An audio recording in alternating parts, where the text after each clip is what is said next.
Yo, what's up guys? Podcast time. Hashtag PlusUltraFam shoutouts to What If Universe, Draco Heart, Strictly Naruto, Neo Productions, Hydro King, and Doko. Also, I'm trying something new with the thumbnails for podcasts. Let me know what you like better, the new style or the older style, and we'll stick with that. For our first What If, Zen Lucas Divers asks, what if Yamcha was a Saiyan? I have done What If the human Z-Fighters became Saiyans, and I'll link that in the description, but because of that, I'm going to try and do this version as different from the original version that I've done as, physically possible. To set the scenario up, we'll say that the Dragon Ball story goes the exact same up until the first fight between Yamcha and Goku. We'll say that Yamcha has a lot more desire to be a martial arts master in this timeline, and we'll also say that Goku is a tiny bit stronger. Instead of a power level of 10, we'll give him a power level of 11. This means that Yamcha loses his first fight against Goku, even though Goku would still be hungry in this timeline. But after this, nothing really is going to change until the group is captured by Emperor Pilaf. Here, this slightly stronger Goku and Yamcha are actually able to break themselves out of the cell and go to stop Pilaf themselves, not just sending Oolong and Puar. And the actual act of beating up the Pilaf gang wouldn't be too hard. Once the Pilaf gang is defeated, Shenron hurries everyone along to make a wish so he can go. Goku doesn't really have one, while Oolong tries to say something about a hot babe, but Bulma bonks him on the head, stopping that wish short. Puar will want whatever Yamcha wants, so this means that only Yamcha and Bulma really have any viable wishes. One of Bulma's possible wishes is looking like it's been pretty much settled, and she reasons she could just probably buy her own life supply of strawberries with her family's money. So she feels like Yamcha pretty much deserves a reward for all his help. She then pats him on the shoulder, making him realize he isn't afraid of her. He had only 2 wishes, and now he had only 1. He looks at Shenron and roars out he wants to be like Goku. Shenron is curious, but does what he can. Yamcha then glows a bit and soon has a monkey tail of his own, and he also has some enhanced senses and is now extremely hungry. With his job done, Shenron bids everyone farewell and begins to disperse. As the Dragon Balls scatter, everyone looks up into the sky and notices that the moon is full. You guys know what would happen next, and everyone freaks out seeing as Yamcha and Goku soon transform and begin a giant kaiju battle after leveling Pilaf's castle as Great Apes. Yamcha and Goku go head to head as Great Apes until sunrise, and by that time, they're both beaten to a bloody pulp, but this also means they still have their tails in this timeline. Their clothes are also torn up, and no one really has clothes that'll fit Yamcha, so we get the very funny scene of Bulma springing a nosebleed herself and probably passing out. Oolong gives his overalls to Goku, and grumbles as he and Puar have to haul all 3 of their unconscious friends, especially the naked Yamcha, onto a jet to go back to the city. We'll assume that Oolong wouldn't crash the plane, even though I'm not 100% sure if that was canon to the manga or not. I'm pretty sure it was canon to the manga, and we'll say that the group get to the hospital once reaching the city, where Goku and Yamcha would be admitted. I'm going to say they're beat up enough to gain Zenkais, but not beat up enough to need months of recovery, more like 2 or 3 weeks. We'll give them both a regular 1.33 times boost, but Goku is already like an 11 in this timeline, so now he's about a 15, and Yamcha will be a 12 after the Zenkai. They both feel great and much stronger than ever, and when Goku announces his departure from Master Roshi, Yamcha actually wants to go with him, but Bulma isn't letting her new boyfriend just up and leave. They need to spend some quality time together since this is a new relationship. So he'll be staying in the city to train, but with his new Saiyan genes, and the thought of finally settling the score with Goku, now that his wishes have awoken such a new power in him, I think he's going to be much stronger even without the training of a master or a training partner in this timeline. Goku arrives to Kame House with Krillin already having a 2-week head start on him, and a lot of that time was actually taken up just looking for a beautiful woman, but he still wouldn't have found one. Soon the Nimbus is used to find the likes of Launch and bring her back to Kame House. When Goku and Krillin do their 100-meter dash, Goku is hitting more around a 10-second run even with his shoes messed up, and with good shoes, more around a 6-second run. So Krillin is now extremely motivated to get stronger, and he's a bit more jealous of Goku, and Master Roshi is a bit more nervous because the kid is already knocking on his door with being that fast. So in this timeline, when Master Roshi gives out turtle shells, Goku is given a shell that is much heavier than in canon, and Roshi even trades out his normal shell for one much heavier than Goku's. He feels the need to take some time and train himself, and because of this, he begins training whenever the boys aren't around instead of hitting or creeping on Launch. We'll do an 8-month time skip after this, but just for quick power levels after that 8 months of training, Goku is about a 30 at this point, and at some point the full moon would rise, causing everyone a great scare, so Goku's tail is probably cut off by Master Roshi. Krillin is about a 28 since he'd be trained with the stronger Goku and the stronger Master Roshi in some form, and a suppressed Jackie Chun after his training is about a 45. Yamcha, having not had a master or a partner and coming off a Zenkai, grows stronger than in canon, so we'll say he's around a 23. But because of this, most of the scenario is pretty relative to the canon scenario, though since Goku's tail was cut off later than in canon, it doesn't grow back during the tournament. Though I feel like in this timeline, he's strong enough to just tear away at Giran's merry-go-round gum just from its own pure brute strength, even without the small power boost he'd get from having his tail back. This would also mean that during the final match between Jackie Chun and Goku, Goku doesn't have a tail to become a great ape, so there's no real, scenario where that happens, and Yamcha knows not to look at the full moon. Now, it could be possible that Master Roshi would have just destroyed the full moon after he realized that could have been what, made Goku transform. I don't think it would happen in this timeline if he just cuts off his tail. There's really no reason to do it here. But either way, Jackie Chun and Goku duke it out, the Master winning with a great deal less effort than he used in canon. Yamcha then returns with Roshi and Krillin for training on Kami House with Bulma in tow, and the Red Ribbon Army saga won't change too drastically. In the next tournament, however, Yamcha is training harder than ever. This time, he absolutely has to fight Goku one-on-one, and knowing who Jackie Chun is, he's going to make sure that he's able to spar with Master Roshi and Krillin, and he isn't really going to allow it to be lazing around in this timeline. The next 3 years are filled with these three pushing themselves to the limit, and when it's over, I'm placing Master Roshi in the low 200s, maybe about a 203, and I'll be placing Yamcha at 176 because in this timeline he's a Saiyan and training with a lot of motivation, yada yada, and Krillin at a 160, which is much stronger than he was in canon. Now, shockingly, Goku isn't too much stronger than his canon counterpart. Maybe like a 188, other than a 180. He isn't aware of Yamcha's supposed rivalry with him, or at least he isn't really reciprocating it because he's just never really seen Yamcha as too big of a threat after he's defeating him once and it was the first time they ever fought each other. So he isn't really trained with the goal of staying on top, but more of just getting stronger like in canon and maybe defeating Jackie Chun as well. So yes, he would get stronger than in canon, but it won't be too significant. He's training to get stronger, not to beat any specific person, and if he was, maybe just Jackie Chun. I'm trying to TLDR it for you. You could also argue that this is a bit out of character for Goku, but remember, in this 3 years of training, he was also traveling around the world, and I feel like at this point, Goku is also about adventuring, so he may be kind of balancing his training with his exploring and just seeing the world and stuff like that. We'll also be leaving the matches for the 22nd Budokai Tenkaichi the same, and Yamcha and Tien face off in the first match, with Yamcha doing much better than in canon, and really pushing Tien to put as much effort into this as he would with the Goku fight later on. Shin and Chaozu are shocked that Roshi's students are this powerful, and are calling for Tien to go ahead and kill Yamcha. A lot of the same beats are hit in this fight, and Yamcha uses his first Kamehameha, which is much stronger. It takes almost all Tien has just to deflect this one attack. But as Tien would do to him in canon, Yamcha takes this as a distraction and appears behind Tien. He lands an even higher evolution of the Wolf Fang Fist technique than the Neo Wolf Fang Fist, using his Super Wolf Fang Fist. It's basically using more ki and making the hits come out even faster, which means there's probably a higher combo. It'd be more hits and faster, and I could even see him maybe covering his hands in condensed ki to make the hits even stronger.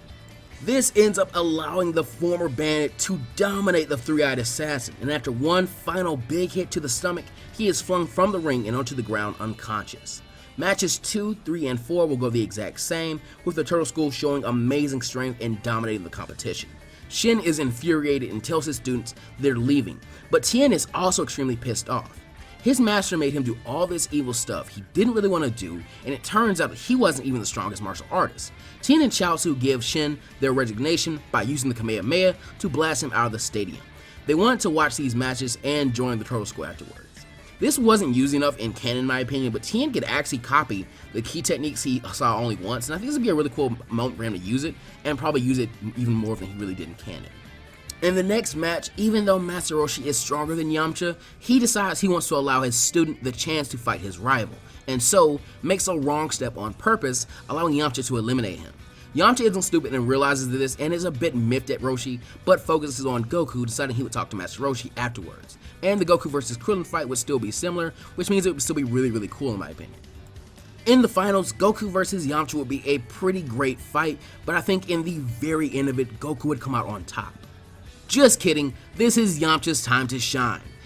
Being his self-proclaimed rival, Yamcha has studied all of Goku's moves for a very long time. Not to mention, they have studied under the same school of martial arts, meaning it's pretty easy to predict what Goku would do if he's not being unpredictable on purpose.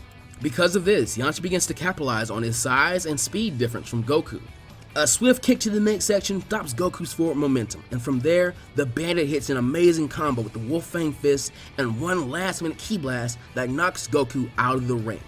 We know what happens next after this, but I'm going to say that Krillin in this timeline does not die. He's strong enough here to get beaten to near death by Tambourine, and smartly escape as soon as an opening is given for him to do so. Goku would also still have his bad feeling, which means he would come to try and help Krillin with everyone falling behind him. This means that Tambourine would soon be faced with a stronger Krillin, Goku, Master Roshi, Tien, Chaozu, and Yamcha, and I just don't think he can win that fight when it's all those guys together. Seeing Tambourine would still be a clear message to Master Roshi that King Piccolo had returned, and he soon sets off the Z Fighters to collect the Dragon Balls before the old demon could. Meanwhile, King Piccolo still creates Symbol to go off and do the same thing, and with the group of Z Fighters being together, I think that Yajirobe would never be discovered in this timeline, or he probably wouldn't be discovered until very late in the game. Either way, I feel like this entire clash would come to a head when Master Roshi and his students face off against King Piccolo like Master Roshi did in the original timeline. While in the original story, Master Roshi was very hesitant to let Tien fight with him, having Krillin, a stronger Goku, and Yamcha, as well as Tien and Chaozu, he's much more willing to do so now. With most of these characters being in the high hundreds, and Roshi himself being in the low 200s, I personally think that King Piccolo and Kami, were pretty much equal with the 220 power level in their old bodies, and being a 260 if they were to both wish for their young bodies. So this is pretty even. This is pretty much coming against King Piccolo with everything you have and overwhelming him. So even though King Piccolo is stronger than everyone individually, as a whole, he just can't stand up to the real power of teamwork. Finally, the new and improved Turtle School, Tien and Chaozu included, slammed King Piccolo with a Kamehameha, and I think sensing the power well up, he is smart enough to spit out Junior's egg before he's disintegrated by this mighty blast. Kami would likely approach the group and call for Goku to train with him, but I could honestly see Goku in this timeline arguing that it is mostly because he's just now seeing how powerful Yamcha and the others are that he would want to train as a group. Remember, he's just seen how powerful Yamcha and Krillin were able to get by training as a group. So the idea might be very appealing to him in this timeline, and he hasn't really ever trained with a ton of people just yet in the timeline. Krillin could count when they trained for the first 8 months, but other than that, not really. So beyond that, Goku just wants to get as strong as he possibly could, and if that's best done in a group, then great.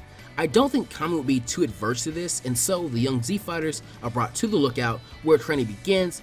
But first, if they hadn't yet, they'd have to climb Korin's tower and train with the Cat Master at least some. I also think that in this timeline, Yamcha would convince Kami to allow him and Goku to keep their tails and ask him to help him learn to control Oozaru along with Goku. That way they could keep them. This is mostly just because he's kind of scared of having it pulled out.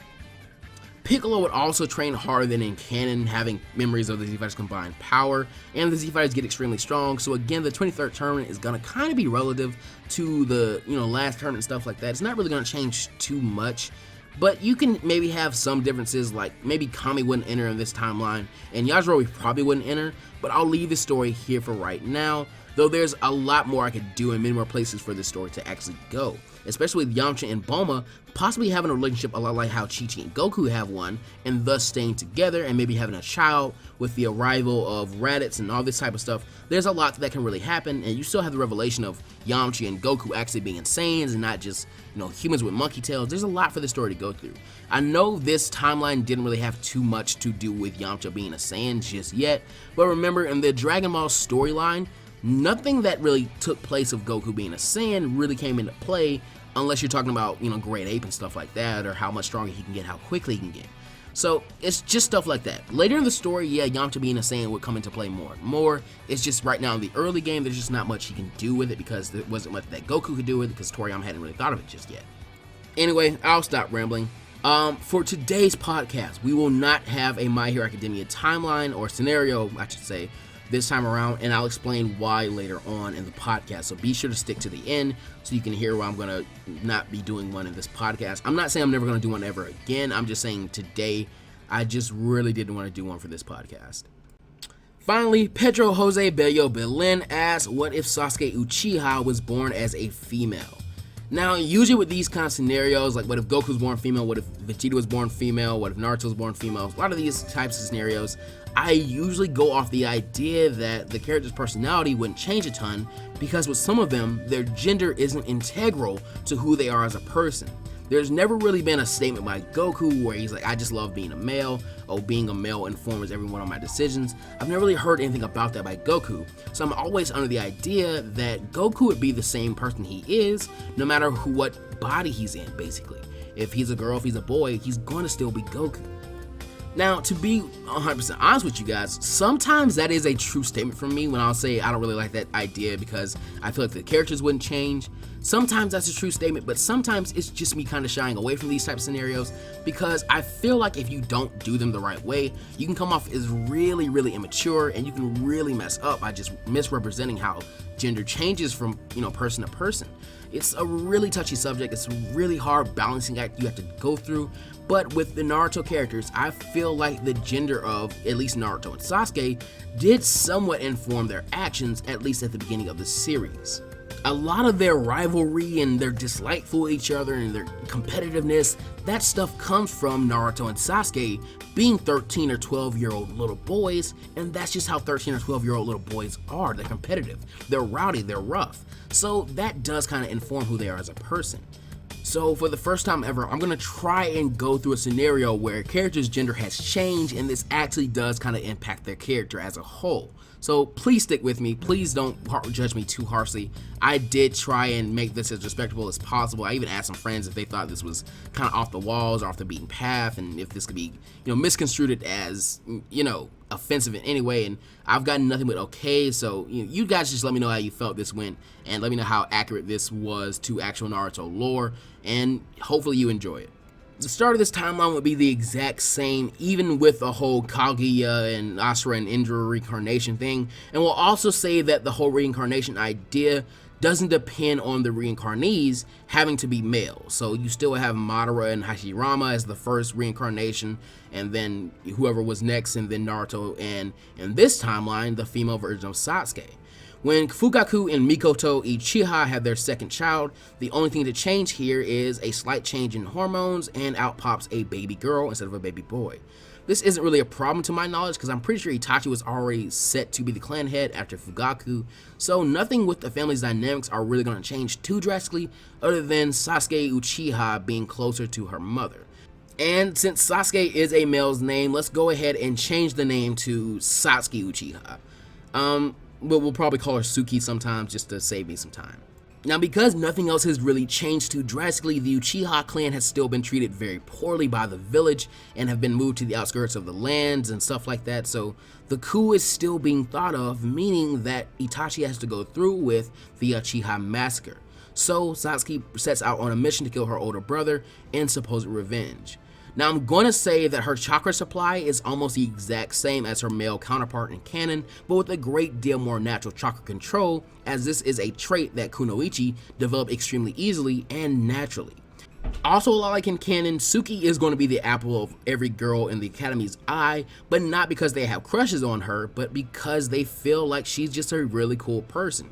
She's the most popular girl in school, she's the pinnacle of everyone, what a Kunoichi should be and strive to be.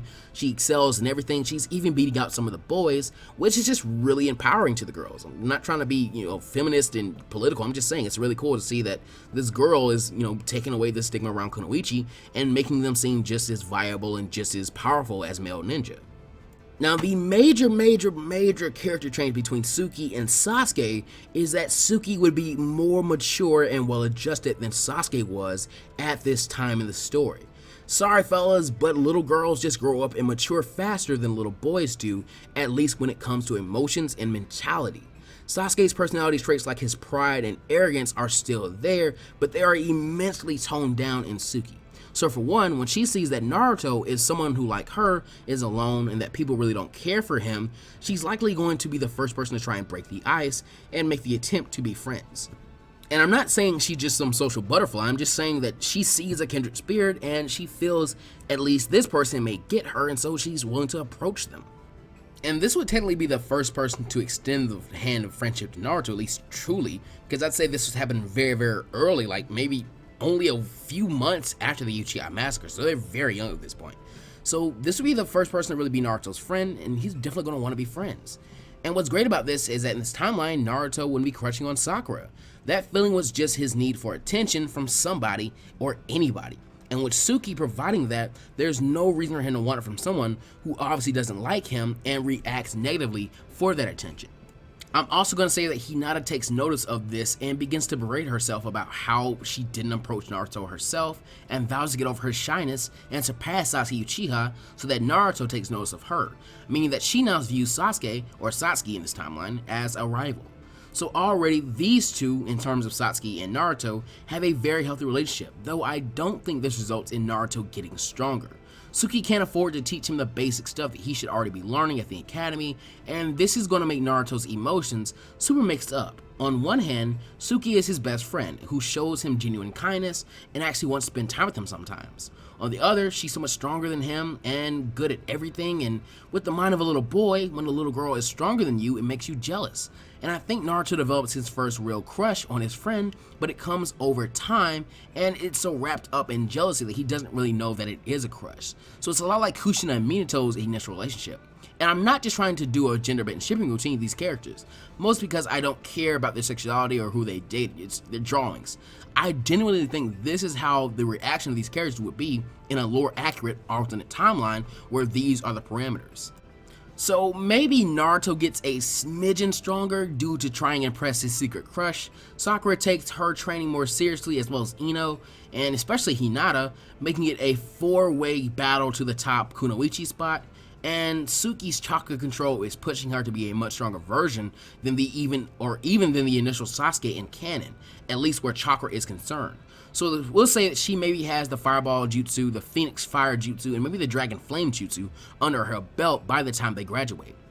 Naruto would still pass, which really breaks his heart, but when he sees the, disappointment and sadness on Suki's face, it really encourages him and motivates him to really want to pass even harder now. So when Mizuki approaches him about stealing the Scroll of Sealing, he's extremely gung-ho about it, even more so than in canon. We'll say that whole event happens the same and Naruto learns, Shadow Clone Jutsu, and maybe he'll also skim the page for the Shuriken Shadow Clone Jutsu. I'm not 100% sure if it's in that scroll, but it's a simple enough technique that he can learn in a tight time frame. Mizuki is defeated and Naruto's promoted, and when he walks into the academy for team assignments, everyone is shocked, but Suki actually cracks a huge, genuine smile at seeing her dope of a friend make it into the academy, or out of the academy. And Hinata, who is much more confident and outspoken by now, does the same. I could actually see Naruto getting in Suki's face to brag and boast, and accidentally being bumped into her to kiss her, leading to him getting his ass whipped by her. So of course in this timeline, Naruto is still the dead last of the class, but I'm going to say that Suki is crowned as both the top Kunoichi and the Rookie of the Year as a whole. So those two are paired together, but the third member would be the runner-up for top Kunoichi, who I'm going to say in this timeline is Hinata. She has the best access to amazing training between her, Ino, and Sakura, and so it's gotta be her. And she's extremely happy to be with Naruto, but angry to be with Sasuke, who she basically hates in this timeline. So Team 8 will be Kiba, Sakura, and Shino, and Team 10 will be the same, and Team 7 has already been talked about. Everyone meets their senseis, and with Team 7's introductions, they're almost completely different. Kakashi still starts off, and next is Hinata, who claims that her likes are cinnamon buns, a certain someone which makes her blush, and her dislikes are Sasuke Uchiha, and people who look down on others and treat them poorly. And her dream is to become the leader of her clan and change it for the better. That introduction made things a little bit awkward and tense, but Naruto goes next and explains that his likes are ramen. Yeah, he likes ramen. And his friends, and he likes training. He dislikes people that ignore him or shoot him dirty looks, and his dream is to be the Hokage, so people look up to him. Sasuke goes next and explains that she doesn't like a lot of things, but she doesn't mind Naruto as he's the only person that she feels really understands her. She dislikes Kunoichi, who fawn over her or how strong and beautiful she is instead of training themselves, and her dreams to avenge her clan and begin reviving it afterwards. At this, Naruto gets a nosebleed and Hinata glares daggers at Sasuke. Now, even though I'm going to say that Sasuke has matured a bit, or a bit more than Sasuke has at least, I'm going to say that the bell test goes the exact same as in canon, except Hinata and Sasuke are the ones who are really fighting, and Naruto is more trying to help either one of them when they go to fight Kakashi. From here, the mission to the Land of Waves is set up the same way, though Sasuke is probably going to thank Naruto for saying something which, about getting them the C-rank mission, which makes him puff out his chest a bit, and they would still run into the Demon Brothers on their way there. I'm going to leave some of this the same, though I'm going to say that Hinata is also going to fight instead of just staying back to protect Tazuna, while Naruto is really the only one to freeze up in this timeline. Sasuke actually genuinely asks him if he's okay, and he makes his vow with a lot more conviction than he does in canon, feeling a lot more embarrassed after, not acting in front of his crush. So he would still do the whole stabbing the hand thing, and Hinata would offer him some for ointment for his wound, which heals up very quickly, shocking everyone, but Hinata and Sasuke actually do notice this and pay very close attention to it. Zabuza would still reveal himself, and the initial bit of his fight is still the same. Once Kakashi is caught though, Naruto comes up with a new plan. He hands Sasuke a giant shuriken and a kunai with an explosive tag to Hinata. The demon windmill shuriken part of the plan is the exact same, but when he transforms into Kid Naruto, he actually yells Shuriken Shadow Clone Jutsu, making Zabuza panic and leap away, only to realize that Naruto hadn't duplicated his own shuriken, but Hinata's kunai and not his. He brings up his sword and tries to block all the kunai with the explosive tags on them, but this just surrounds him with the bombs. Kakashi escapes from his water prison, and Zabuza is blown to Kingdom Come by all the resulting explosions. He survives by wrapping himself in a water prison, but he is beat up pretty badly, and the Hunter then steps in, and Kakashi has barely used the Sharingan, meaning he isn't exhausted. After his plan had worked so well, Naruto brags to Sasuke about if she thought he was cool or not, and she was going to say that he was kind of at the beginning there, but then he said something about it, and that kind of ruined the moment. She'd flick him on the forehead and say he could be such a dope sometimes, but she was proud of him. The group then make it safely to Tazuna's house, and interactions with Inari will remain the same because in this timeline, Naruto's upbringing hasn't really changed that much, and afterwards, Kakashi will begin some training for his team. Now, Hinata could tree walk easily by using the Byakugan on Kakashi when he does it, and she basically just sees how much chakra he's putting onto his feet to do it, and basically just copies that through trial and error, so maybe she fails once or twice, but after that she's done and has got it down pat because she'd also probably have some pretty good chakra control. Sasuke also has amazing chakra control and it won't take her too long, so this means that Naruto is the only one struggling, but Hinata finally sees her chance to beat Sasuke at something and gives Naruto advice by using her Byakugan. From there, he begins trying again and again, and it goes a lot quicker because he has Hinata sit there and give him advice and tell him, no, that's too much chakra, no, that's not enough, perfect, now do it, and by that time, he's basically done. But while Kakashi has Naruto do it himself so he can get the feel for that chakra and have it down packed, he takes Hinata and Sasuke off to do some specialized training. For Hinata, he'll be teaching her water walking, and for Sasuke, he'll be trying to help her unlock her Sharingan. Now, this was in the script, and I kind of forgot to talk about it earlier because I'm reading really fast, but when Naruto is so much more motivated to get the Scroll of Sealing, he reads more of the Shadow Clone Jutsu, and this allows him to learn the secret of the Shadow Clones, meaning he knows that he retains their memories. So something he does now is he sends a clone off with Hinata to learn whatever she's going to be learning. That way, when it's time for him to move on to that, he'll have a head start as well. Naruto would also still meet Haku in this timeline, but I think after a day, Naruto has mastered tree walking and moves on to water walking with Hinata, and she can do it, but it takes a lot more chakra than she currently has. But that said, Naruto has a ton of chakra, so he can burn that, and he gets her advice, so he actually masters water walking pretty soon as well. He was also able to do it really easily in canon, so that's also something to think about. With Kakashi seeing that Hinata's help is helping Naruto to learn the techniques a lot faster, he actually gets her to teach Sasuke how to water walk after they have kind of done their Sharingan training. Remember, Hinata is a bit more devious in this timeline because she has more confidence and she doesn't really like Sasuke that much, so I could actually hear her telling, oh yeah, Sasuke, you have the right amount of chakra, and letting her step into the water, only to plop right through it, or he blasts it off of it, really funny with stuff like that. But I'm sure that Naruto would get her to stop, and the two would probably slowly start to bond to where they aren't as hateful towards each other. It was more just Hinata because she doesn't really like Sasuke that much, but that would start to kind of curve and, drop off here at this point. Now, this podcast is already going a little longer than the script was supposed to be, so I'm actually going to cut the What If Sasuke Was a Girl script down here. I actually did have a lot more to do with it, and now will be the perfect time to... Oh yeah, and by the way, if you want to see me do either of these stories more, then definitely let me know. I actually had a ton of fun writing both of them. I would love to continue them even further. But as for why there was no My Hero Academia scenario, it's really simple. I am tired of the whole what if Deku had the powers of scenarios. They have just gotten really boring to me, and I keep hitting the same story beats with each of them to where I had written out the entirety of the one for this podcast, and I was like, this is the exact same thing I've been doing. I'm so bored with these. And I had so much more fun writing the Yamcha as a Saiyan script and the Sasuke as a girl script that I was like, maybe I should just cut the Deku one out and just focus on those, because those are a lot more fun. So I did that for this one. I'm not saying this is going to be I'm not going to stop doing My Hero Academia stories in the podcast, but I am saying that from now on, I'm very likely going to start to curb some of the what if Deku had the powers of stories. They are just really, really boring. I feel like the better My Hero Academia what ifs could be the ones that depend more on, number one, a character that is not Deku having some change in the story, or something that just doesn't directly revolve around Deku changing in the story. That's what is more interesting to me as a writer with these types of scenarios. I also just wanted to focus on 2 stories this time, which we did here, and next week I am strongly considering doing one 25-minute scenario alone, because number one, I've seen Mondo do it, and those seem like they're a lot more fun because you get to flesh the story out, and I do get really sad sometimes when I see, I've come into the word limit for this one story. I have 2 others I want to do in this podcast. I have to cut it out now.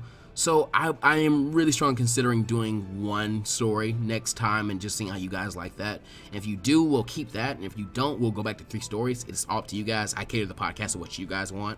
So definitely let me know. I would love to do the 25-minute version of what if Yamcha was a Saiyan and just continue from where I left it off here. Or what if Sasuke was a girl, continue where I left it off here.